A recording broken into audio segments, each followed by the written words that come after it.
noonu invité bi nag tey dañuy waxtaanee actualité xam nga bi ñuy door info du matin gis nañu Libération mu def taxaw seetlu bu yaa ci mbëkk mi ni mu dellu siwaatee jamonoy mbas la mais terewul yenn ci doomu Afrique yi di wutali jël gaali loo ci wutali Espagne Sénégal bi ci mujj rek démb la Chérif ak ki ñu jàpp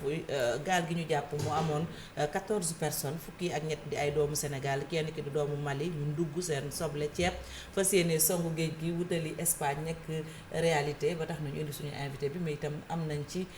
benn vidéo doomu Sénégal bu nekk Tenerife di ci liggéey bu am solo. di ci liggéey bu am solo ginnaaw bi mu ko nuyoo suñu doyen Dame Babou nekk journaliste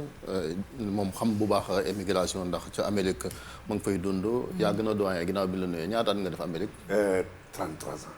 33 ans. waay waaw kooku de xanaa miin nga état yi. xam naa ko tuuti nag xam naa ko. ci première génération immigré yi ngeen bokk. waaw am na ñu jiitu woon ay 85 ñun fin année 80 yi lañ fa dem.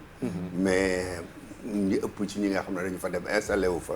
ci jamono yooyu lañ fa dem quoi. xam naa dinañ ñëw ci comparé seeni jamono ko léegi comme ni ko Fatou waxee nag moom soxna Awa Ndiaye doon ko bëggoon jël sa en vision parce que moom Tenerife la nekk ci îles Canaries yi foofu ñi jël gaal yi jaar ci Méditerranée bi fan presque fa la ni wàcc ñi am chance pour terre fa am na ñoo xam ne nag yàlla def ñu daal di ñàkk seen bakkan ci géej gi avant muy def vidéo bi di ñu ko yónnee nee na doon ko woo sax urgence parce que am na gaal guy teer am na ci ay doomu Sénégal yu ci bokk ñeen ñi sax rob nañ leen parce que doon ñàkk seen bakkan Fatou buñ mënee déglu soxna si témoignage am laata ñu ñëw ak doyen ci xuus ci mbir mi. ma mbokk Sénégal yi Awa Ndiaye maa ngi leen di nuyu depuis les îles Canaries fii à Tenerife di leen wax ni j'avais tiré déjà sur la sonnette d'alarme ci biir période de confinement bi par rapport à l'immigration clandestine damay dellu si waat pour wax leen ni mbir mi dafa mel ni dafa gën a jéggi dayoo statistiques yi li mu wax depuis le mois de janvier à maintenant dafa mel ni plus de 7000 clandestins dugg nañ fi man nag sama wàllu bopp li ma ci intéressé ci 7000 yi muy sama mbokk sénégalais yi xale yi ni ñuy jëlaatee gaal yi metti na gaal yi dinañ fi dugg en moyenne 3 ou 4 par jour te bu ñu ñëwee conditions yi ñu yegsee dafay metti lool ndax yoon bi metti na te tàng na léegi dafa dem sax nag bu ñuy ñëw dañuy indaale ay néew te ak néew yi nga xam ne nag kenn xamul ñaata lañu te des ci ndox mi barki démb denc nañ fi benn néew boo xam ni maa ngi profité sax di ko jaale ay mbokkam donc di waxaat xale yi nañu moytu di waxaat nag les acteurs de l'immigration nañu jógaat à travers de très grandes campagnes de sensibilisation parce que Europe ga woon ni na Europe dara nekkatu fi lu tax xale yi léegi di risquer seen bakkan la ñuy def ci fii bu ñu toogee foofu man jàpp naa ne mën nañ ko fa def donc maa ngi lancé waat un très grand appel à toute la population sénégalaise di ko lancé waat nag les autorités sénégalaises pour ñu jógaat à travers des campagnes de sensibilisation di waxtaan nag ñi nga xam ne ñoo ko dund ñu mën a def des illustrations pour motiver waat xale yi ñu toog parce que mbir mi ngi jéggiwaat dayoo jërë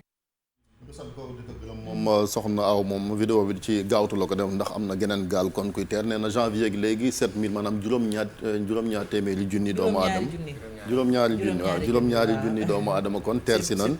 ci fi nga xamante ni kon moom mooy foofu ca îles Canaries yi yaa ngi ko doon wax sànq semaine passée ca Fimela gendarmerie intercepté na benn pirogue boo xamante ni ëpp na 70 personnes démb aussi fële ca Tëngéej doyen yéen ñi nga xamante ni kon gis nga li mooy image u Fimela yi gendarmerie bi ne bi jàpp pirogue bi di leen ci ñëwaat di ko gën a illustrer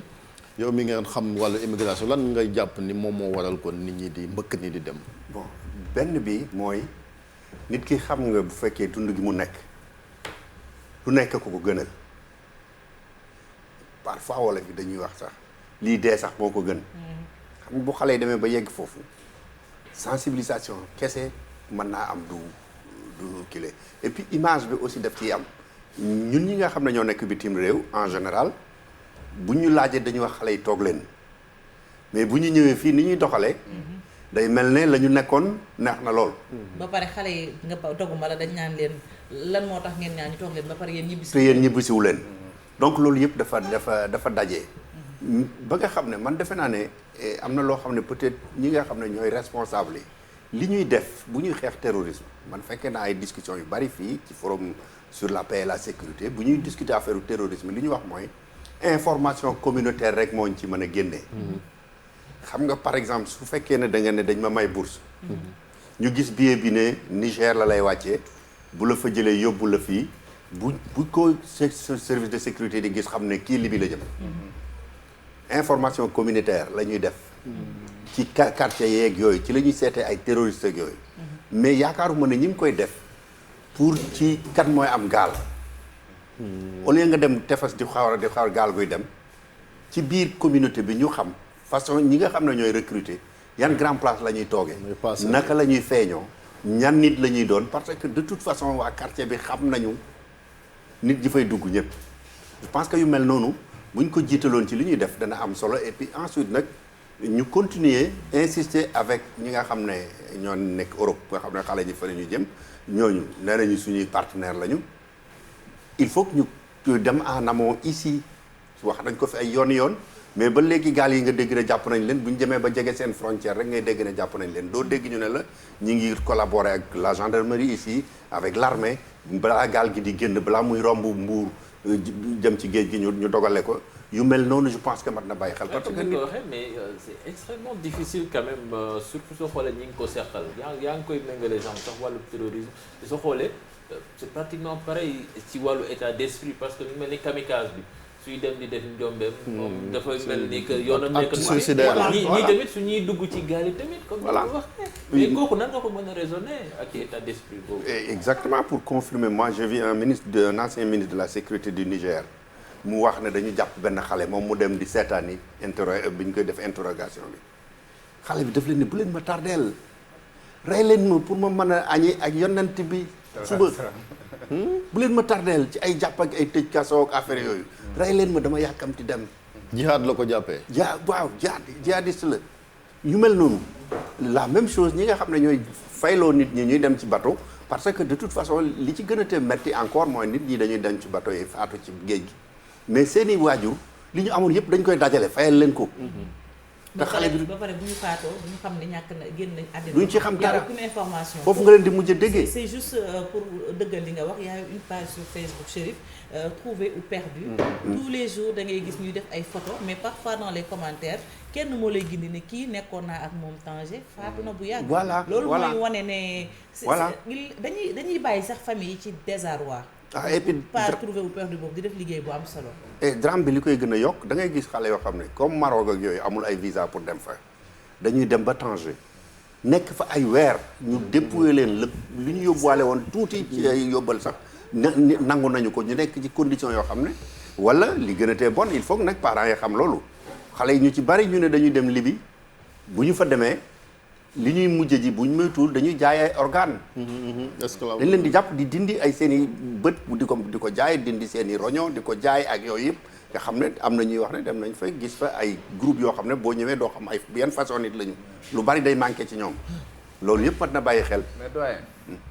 à un moment donné amoon na Frontex bu nga xamante ne dañ ko mettre en place bu nga xamante ne je pense l'Union européenne moom moo tegoon benn fonds en collaboration avec yenn pays yi nga xamante surtout les pays d'Afrique yi nga xamante ñoom ñoo nekk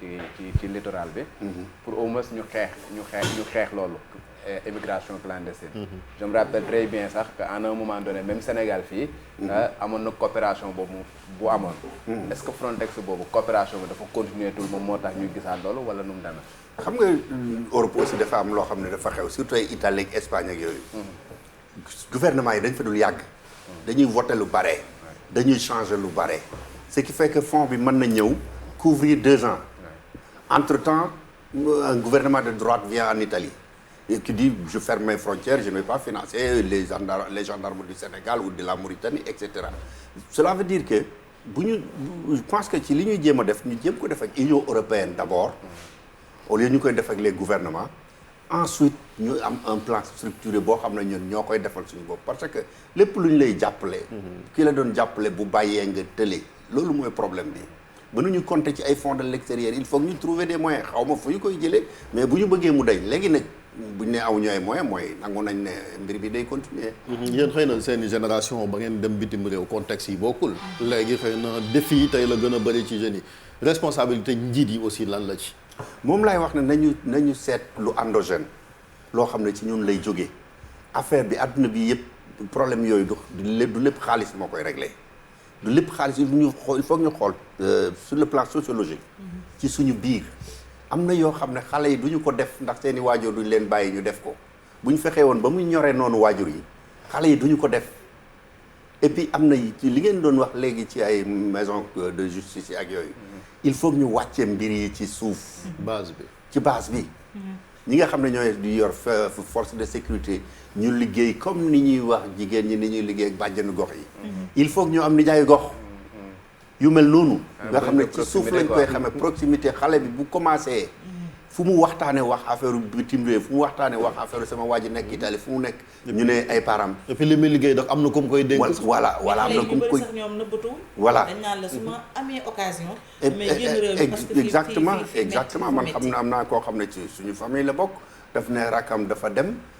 bateau bi chaviré mu dellu si waat mu ne ko grand boo ci taxawul damay delluwaat xam nga kooku lu metti li gis na ko ba pare mooy li ngeen wax sànq dans la première partie ne am nañu dem ba am ci expérience oui naan la lekk bi ngay jënd parce que oui du ñu àgg à chaque fois dañuy chaviré mais duñu bu ñu ñëwee dañuy wax dañuy delluwaat dañuy dellu 3 à 4 voilà 5 reprises man je pense que daal ci base bi lañ ko mën a régler ni ñuy contre terrorisme ni ñuy liggéeyee question boobu dañ ko bu ñu ko jëlee comme une question de sécurité nationale parce que ñii dee ci affaire terrorisme ak yu demee noonu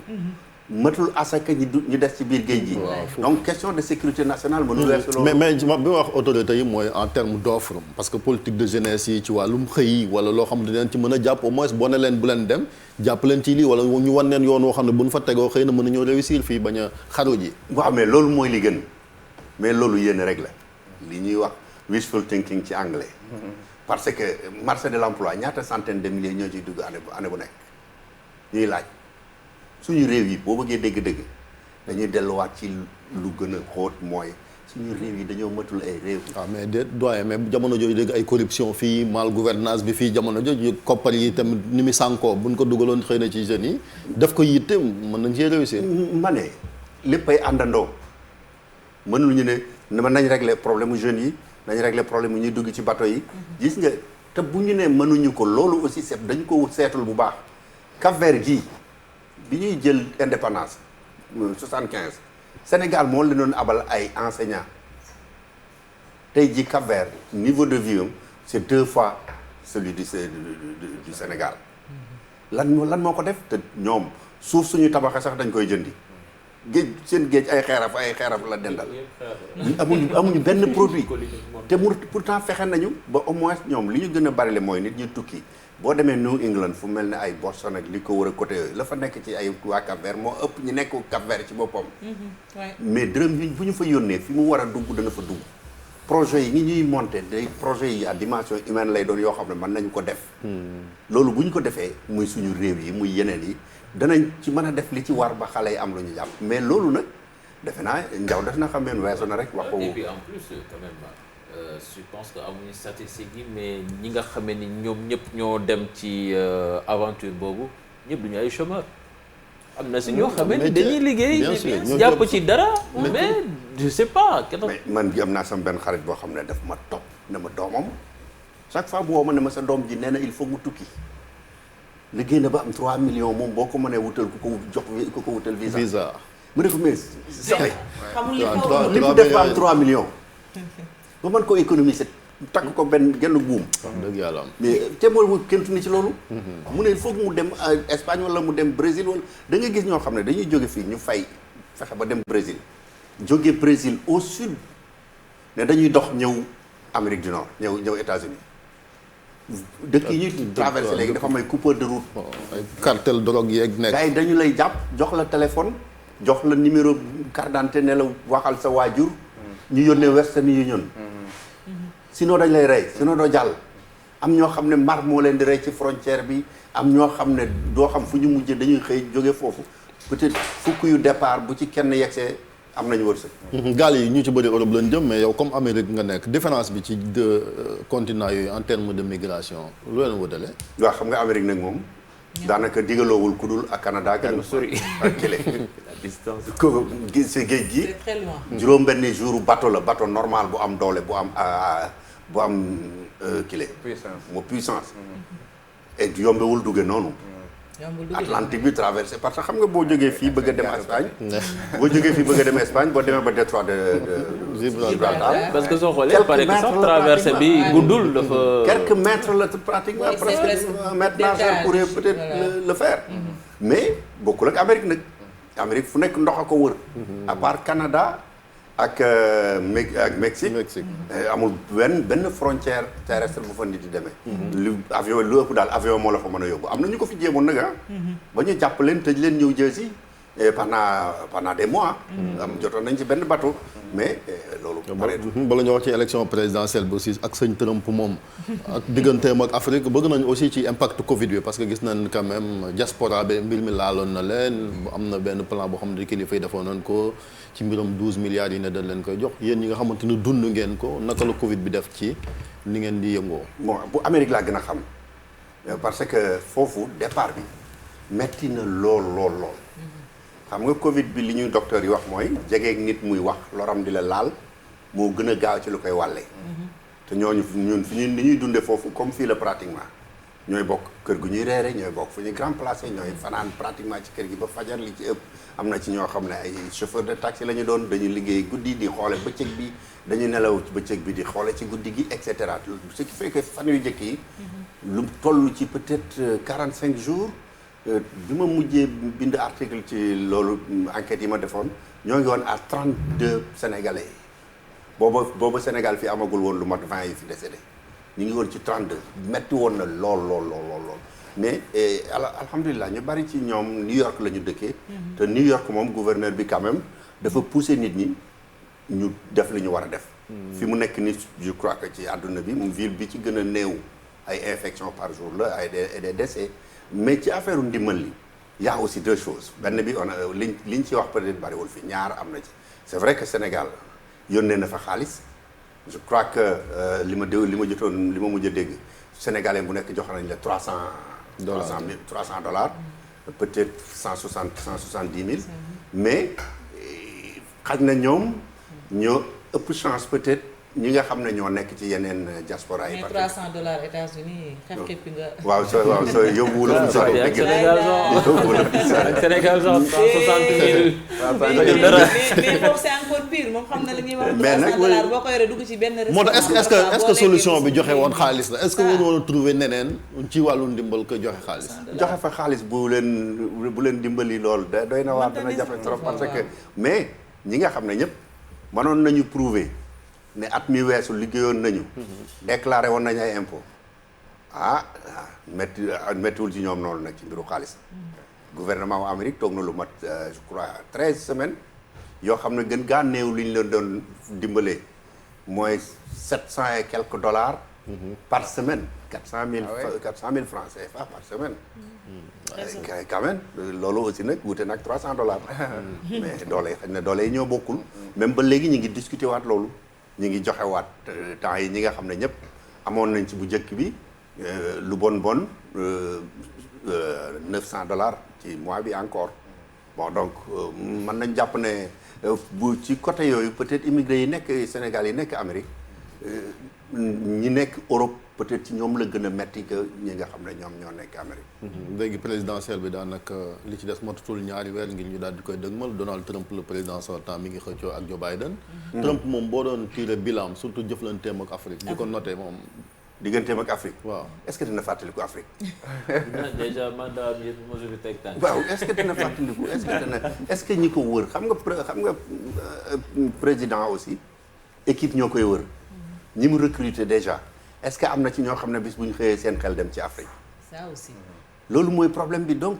intéressé wu ko. moom bi ñu ko waxee li mu wax mooy réew yu mel noonu bu leen ma sonal ay paxi kaña la carrément ay paxi kaña la du ma fa tuur xaalisu contribuable américain yi li xaalisu waa Amérique. faalewul Afrique c'est ça le problème parce que xam nga parfois dañuy yaakaar ne rek li ñuy wax président de droite du faale Afrique mais. ci moom la tàmbalee pratiquement George Bush mu ndaw mi li mu dugal xaalis ci Afrique benn doomu aadama ci kaw suuf ma su ko ci fi dugal parce que dafa jàpp ne moom ci ni mu gëmee diine moral mënul seetaan ay millions nit si daal di leen rey ci continent bi ak Amérique ni mu baree xaalis li nga xamee ne Ebola bi dafa am Obama def ne fekki ko Afrique xeex kook moom moo ma gënal xaar ba mu dugg si fii may door a xeex ak moom moo tax ñu amoon ay milliers de GI ñoo xam ne fii la ñu doon jógee Dakar dem Sierra Leone dem Libéria dem Guinée presque village yu mag yëpp ñu def fa des hôpitaux de campagne. Trump erreur boobu la def li Obama gisoon ci Ebola bi moom gisu ko woon ci coronavirus bi. exactement. moo tax affaire yi supporté wu ko woon c'était compliqué pour ba léegi voilà c'était ba léegi compliqué il daf se doon wax comparait tout le temps avec la Chine. ba léegi c'est incroyable. parce que Obama dafa leen ne woon Ebola am ni mu amee meneen mbas dana amaat fekk juróomi at wala fekk fukki at carrément. noonu la waxoon dafa bàyyi benn équipe bu mag Maison Blanche pour ñuy waajal mbas. mais doyen bi Trump ñëwee def ko tas. mais doyen est-ce que xalaat nga ni Trump am na chance remplir waat. bon xam nga nag wala fi dañ naan puloo kenn xamul fu muy damme mais fii gën a bi gën a sew lañ gën a yéeg seenu dam foofu lañ toll fi mu nekk nii bu dee sondage yi rek la ñuy déglu Trump amul chance pour faluwaat. l'on se rappelle bi muy falu. waaw c'était aussi la surprise. mais am na lu ci wuute nag. am na lu ci wuute parce que bu ñuy tollu jamono bii. Hillary mi ngi woon ci sondage nationaux yi 4% la rawee woon Trump. mais état yi nga xam ne ñoom la ñuy tuddee tollu xare. Hillary yi mu ci rawoon Trump bariwul woon. ñu ngi toll ci fukk fiir bi yoon yokku na tuuti. tollu xare mooy 50 états yi. 40 yi balaa ñuy tàmbali campagne. bu ci nekk xam nañ kan moo koy gagné. très bien. léegi fukk rek moo ci des. très bien. te sondage yi. te mën nga gagné ëppale ko ci dëkk bi yëpp. mais mu gagné la ci président parce que ñoom état bu nekk dafa am ñaata ñu lay toogal ci collège électoral. loolu la ko Trump gagné woon. une dernière question. et que justement jamono ji ñu toll sax États-Unis mouvement bu mag moo fa mu ñëw Black Lives Matter. te gis nañu ne. kii porte-voix yu mag ñi ngi woote communauté noire bi ñu inscrire pour voter ji est-ce que yaakaar nga ni loolu mën na peser ci élection. li wóor mooy moom Amérique kenn dootu fa gagné te yëkkatiwuloo minorité yi ba mu mat ku minorité yi faralul pour nga gagné dana jafe lool surtout ci ñi nga xam ne ñooy démocrate yi. Obama loolu moo tax ñaari élection yomb mais Hillary jigéen ñi dañ ko mere woon ci ni mu doxale woon ci sëyam. am yu ñu wax ne daf ko nangu ndax pouvoir. Noirs yi dañ ko mere woon ndax ba muy campagne ak Obama primaire ya donc mënul woon fexe ba yëkkati ñooñu xëy na Biden am na ci sens tuuti ci côté boobu mais nag dafa am benn étape bu des boo xam ne li ñu liggéeyoon lépp mën na ko soppi benn bi mooy dañu war a def débat ñetti yoon débat national entre les deux candidats à la présidence et boobu moom bu ci Biden jàllee xaw ma lu koy tee falu mais lu tuuti mën na fa xew changer lépp donc Amérique moom li fekk wote wuñu ba ngoon 8h54 voilà donc surtout waa ji dafa doy waar mu ngi noonu doyen Dame Babou ñu lay sant bu baax di la gërëm nga desandi ak ñun ñu seetaan Allo Présidence